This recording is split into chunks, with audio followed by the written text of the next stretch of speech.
All right, so yesterday, yesterday we went over the heating curve and like the heating and cooling diagrams, these things, right? And talked about that. So today we're going to cover the phase change. Oh, started early.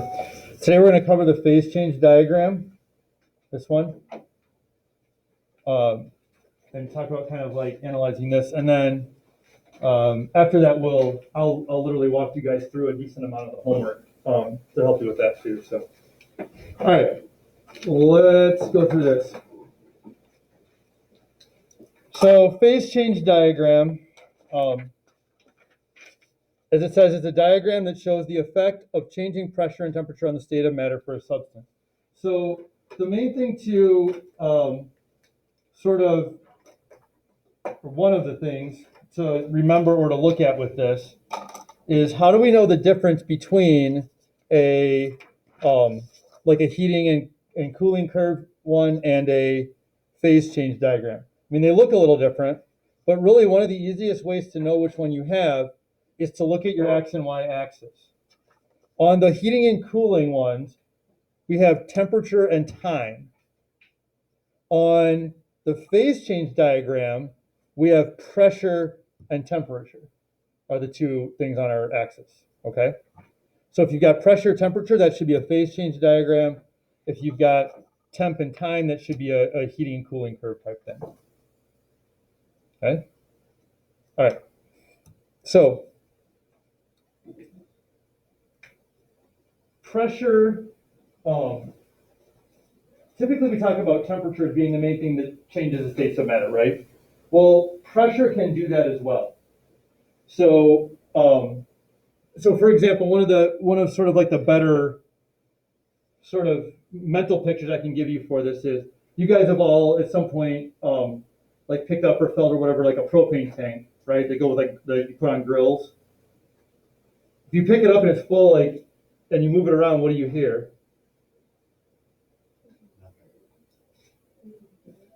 What's that? It's like if it's like pretty full and you move it around, what do you hear or feel or? Like it's like, what's that? Heavy. Well, it's heavy, but it's like you can slosh it around. It's like liquid, right? You can like hear it kind of like sloshing around there like a liquidy. But when you open up the valve, propane comes out as a gas, right? So if it's at the same time, it's not cold. It's not like you didn't make it really cold. So why is the propane a liquid inside the tank?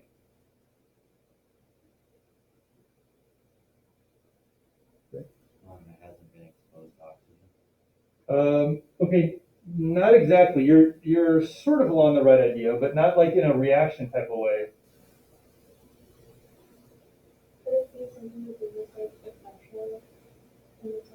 Yes, that's exactly right. Do what? Condensed, yeah, the pressure in the tank. So if you think about it like this, if you imagine one of those propane tanks, this sounds stupid, but like if you imagine somebody taking one of those and just like opening it and then like trying to scoop a bunch of propane gas into it and then closing it up real quickly, right? Like that's not gonna do much good. That's gonna last like all of about 2.5 minutes. So they have to get enough of it so you can use it for a while. So what they do is they take propane, but they just keep cramming it in there. They just force it in. They put more and more and more and more and more propane in there. And eventually, they cram enough propane in there that the molecules can't get far enough apart to be a gas. So there's just so many molecules in there, and this is where the pressure came from. Like Laza was saying, like the pressure comes from the fact that the molecules, there's no room for them to move around. So they're all like kind of crammed in there. If they could, they would turn into a gas, but there's just not enough free space. They're crammed together too closely. Okay, but like I said, the pressure, because that makes sense then, because when you open the valve, you're releasing the molecules into a bigger area, right? So they can now all of a sudden it's like it's like people racing out of a racing out of school after the last bell rings. Like everybody crammed together, and then it's like, like everybody's like freedom, running away, and everybody's going their own ways. That's what's happening to the molecules. Once you release that, they can move further apart, and they're back in gas form.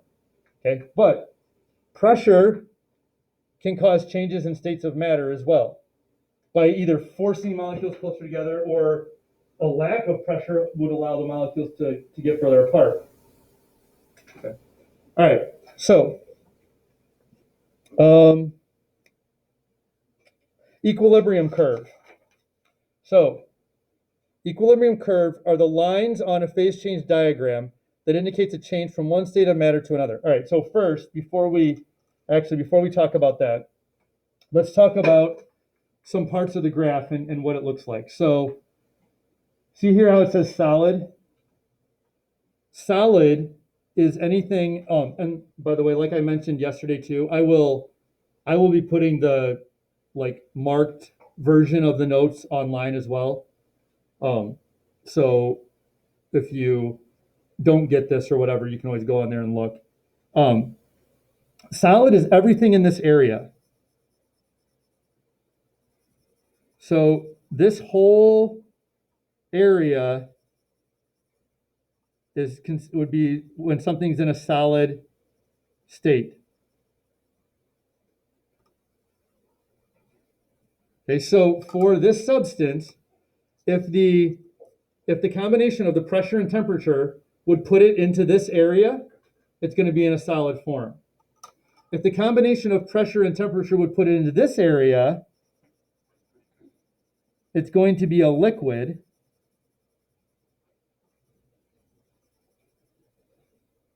And if a combination of pressure and temperature put it into this area, it's going to be a gas.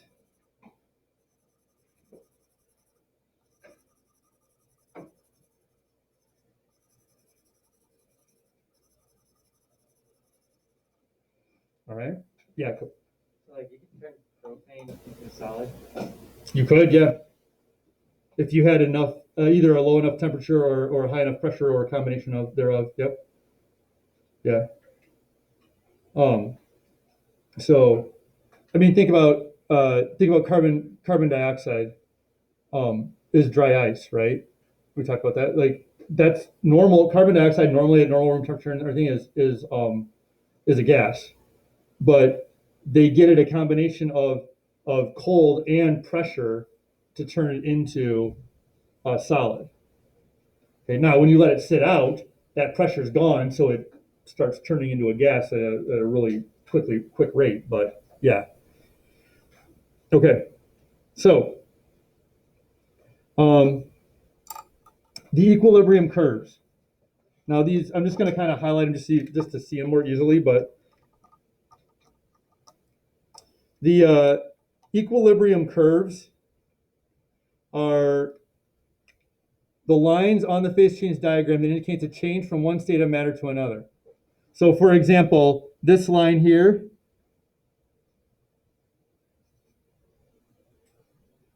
that line there is the line between a solid and a gas, right? So if you cross that line going this way, you're turning from a solid into a gas. If you cross the line going this way, you're turning from a gas into a solid. That's the sublimation and deposition. So that line represents the point at which it starts to change from one thing to another. Okay. This line here, this is another equilibrium curve line. That one is the one between solid and liquid. So melting and freezing when you're crossing that one. And then the third line on here, this one. And again, the colors I'm doing these they don't mean anything. It's just I'm just trying to make it stand out a little more. This line is between liquid and a gas. So if you're going from a liquid to a gas, you're vaporizing. If you're going from a gas to a liquid, you're condensing. Okay. Now, what what you can see, so typically we're very used to thinking about like this stuff, like vaporization point, like boiling point or freezing point or whatever, as being a certain temp. Like water, water freezes at what temp? 32 degrees Fahrenheit or 0 degrees Celsius, right? Water boils at what temp? 212 Fahrenheit or 100 degrees Celsius, right? So like you ask anybody, like that's what they're going to tell you. But in reality, that number isn't always constant. It can change. Okay, this phase change isn't for water, but let me show you the concept of what I'm talking about. Okay, say we have a pressure right in about here. All right, and we go over and we look, and at that pressure, this substance, whatever it is, will boil right about here because it's going from liquid to gas. Does that make sense? So it's wherever it crosses that line. Then if we look down, that would boil at about this temp. Okay, we don't know numbers, but that's not important to the idea. Everybody follow along so far? Making any questions? Okay, now what happens if we were to jack up the pressure pretty high, like come up here? So if we jack up the pressure all the way up here, we go over, this is the point where it crosses that line from a liquid to a gas, correct? Somewhere in there. We go down.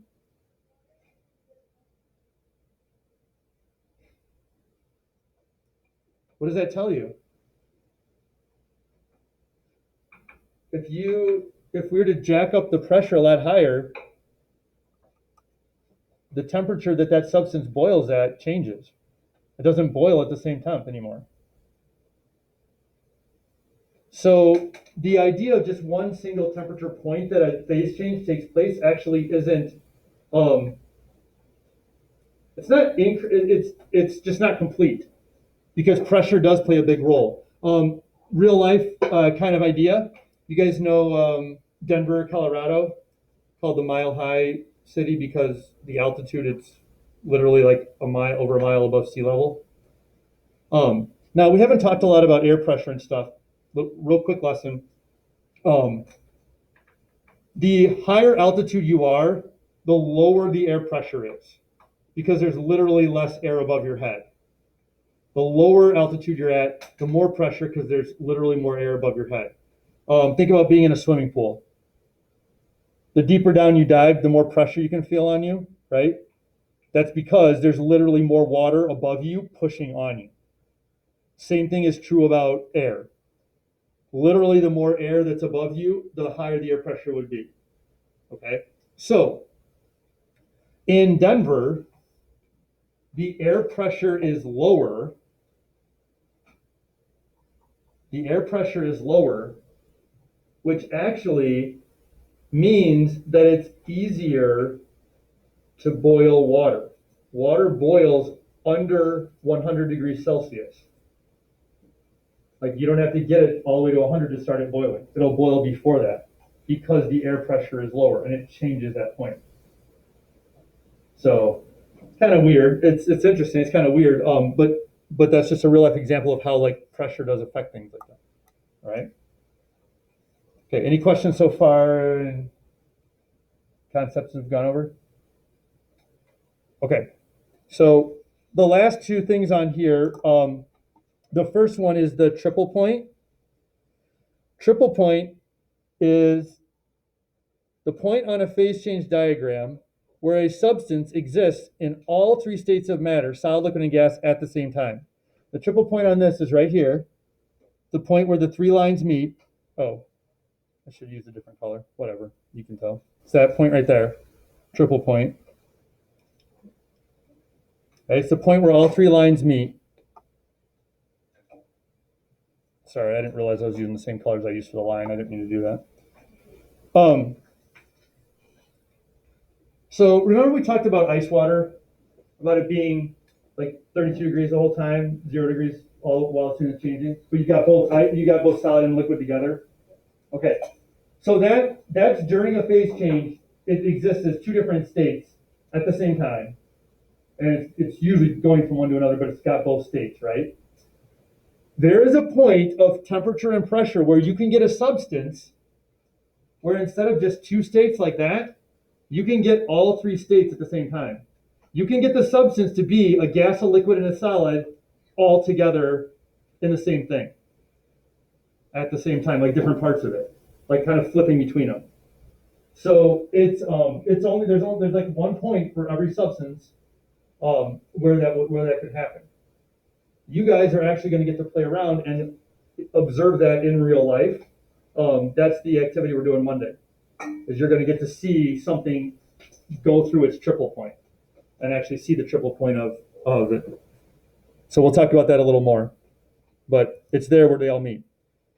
The last one on here is the critical point. Critical point is the point on the phase change diagram where the liquid and gas states have nearly identical densities and cannot be distinguished from one another. The critical point is at the end of the vaporization condensation line. Wherever that line ends, that's the critical point. Okay. Now, on this diagram, it's kind of hard to see because of where the X and Y axis stop. So I actually, hold on, where is it? I pulled up a different phase change diagram. This is for a different substance, but this helps to see. So see this part right here? The blue line on this is the vaporization condensation line. It ends right here at the critical point. At higher pressure and temperatures over here, like up in this point, there's no line, right? So how do you tell where it's a liquid and where it's a gas? And that's the point. That's why the line stops. Is up here at really high pressures, really high temp, you can't tell the difference between the gas and the liquid states. And I didn't actually know this until today, and I found this one.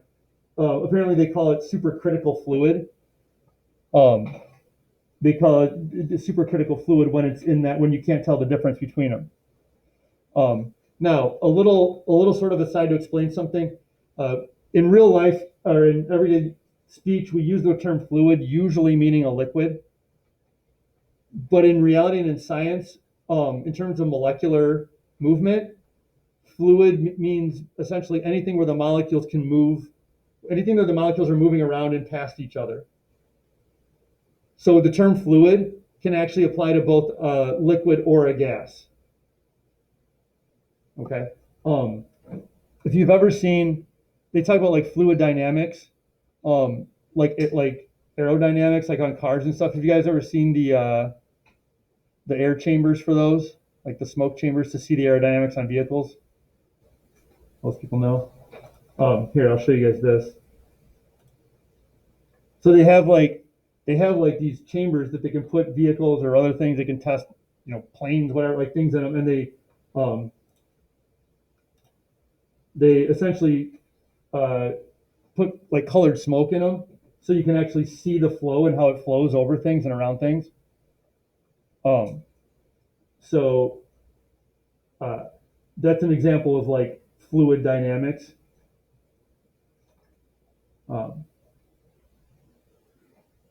So even though it's a gas, it'd be still considered like fluid. You can see the flow and everything, how it flows around it.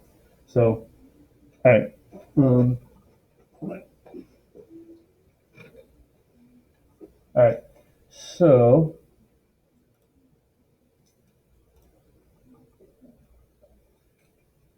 okay. So the critical point at the end of the condensation vaporization line. Questions on any of this? Good. All right. Let me